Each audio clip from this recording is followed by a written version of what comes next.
আজকের মতো লাইভটা শেষ করতে চাই। আপনারা অবশ্যই কমেন্ট করবেন সব ঠিক আছে কিনা। আপনাদের তথ্যের কোনো প্রশ্ন থাকলে আমাকে করতে পারেন। নেক্সট লাইভে আমি সেই প্রশ্নের উত্তরগুলো দেব। তবে আমেরিকার সবচেয়ে বড় ধাক্কাটা খেয়েছে তাদের প্রচুর রাডার সিস্টেম, তাদের প্রচুর থার্ড ব্যাটারি, তাদের আকাশ প্রতিরক্ষা সিস্টেম ব্যাপক ধ্বংস করেছে। এটা আমেরিকার গণমাধ্যমই দাবি করেছে এবং তারা বলছে যে এই যুদ্ধের মাধ্যমে আমেরিকা মধ্যপ্রাচ্যে তাদের চোখগুলো অন্ধ করে ফেলেছে। অর্থাৎ এখন আর মধ্যপ্রাচ্যে ইরান আক্রমণ করলে তারা সঠিকভাবে আর দেখতে পাচ্ছে না বা সেটাকে ধরতে পারছে না।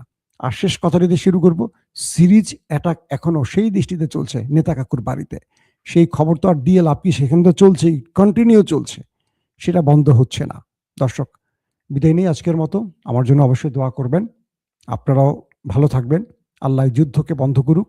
পৃথিবীতে হানাহানি আমরা চাই না, এই যুদ্ধ আমরা চাই না। আমরা শান্তির পক্ষে দাঁড়াতে চাই। আমরা চাই সবকিছু ঠিক হয়ে যাক। প্রত্যেকে ভালো থাকবেন। আল্লাহ হাফেজ। ওপেন দাইস মানে সত্যকে সত্য বলা, মিথ্যেকে মিথ্যে বলা। আমরা শোনা কথা নয়, চোখে যা দেখি তাই বলি।